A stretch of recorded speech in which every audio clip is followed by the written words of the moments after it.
Little Miss P, the fourth day review. Since Young Press started publishing Little Miss P back in 2019, we enjoy yearly visits to the series and its quirky mascot character. However, all good things eventually come to an end.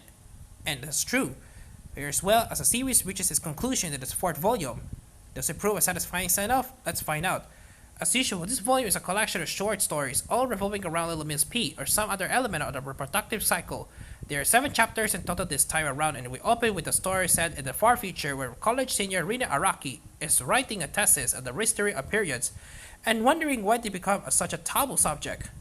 She begins to wonder if there was some big understanding that caused people to look badly on women who were mistreated that simply continued for years and years unresolved.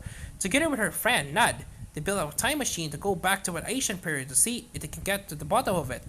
Our second story brings us back down to earth and deals with a woman preparing to tell her daughter all about what periods are she's struggling to find the best approach.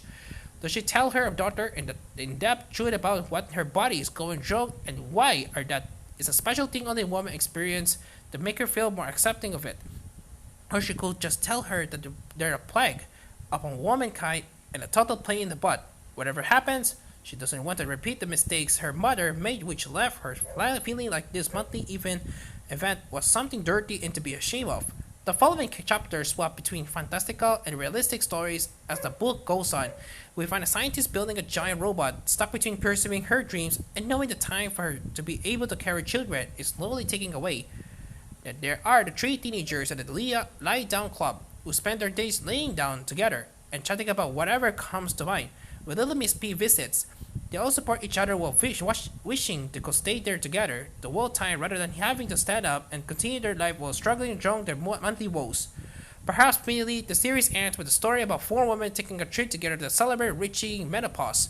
Together, they reflect on their lives so far, both what they can accomplish and what opportunities they might have let pass them by.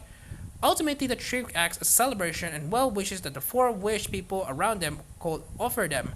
Now that it feels like they can talk to their husbands or families about this time together means they can let all their feelings out without reservation. The story that feels the most out of the place is Chapter 5, which follows a model who's in popularity and attracts plenty of haters, both on and offline. On the whole, this one isn't really about periods so much as a harassment woman often go drunk if they find themselves in the spotlight. Outdrawn, it does try to tie it in by talking about the fact this woman has been under so much stress that her cycles haven't been regular. I still enjoy the tale, but I could shake the feeling it fell out of place in the collection. On the whole, I think Volume 4 of Little Miss P offers one of the better collections of stories we've seen in the series run. I enjoy to learn back into fantasy more than Volume 3.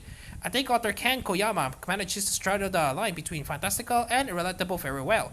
It certainly fares between that Volume 2, which is just too out there for readers to be able to form any kind of connection with the characters. This time around, because we have women from so many different age groups and walks of life, there's something for readers of all ages. Ending a series at Volume 4 may not seem like a lot to some of our readers, but this happy quiet thing releases in terms of page count. I'm personally happy to see the author bring the series to an end. Here, since drawing the last 3 volumes, there have certainly been points where they feel like she was running out of inspiration. Outdrawn Volume 2 is the one that fared worst there, with Volume 3 and on getting back on track. We already seen such a wide variety of storylines that I feel dissatisfied to see it conclude here before it gets too silly.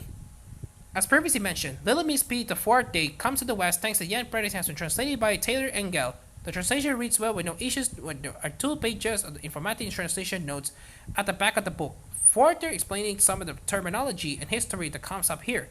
Overall, Little Miss P the 4th Day is another interesting collection of short stories revolving around the dreaded period and other associated issues women just contend with.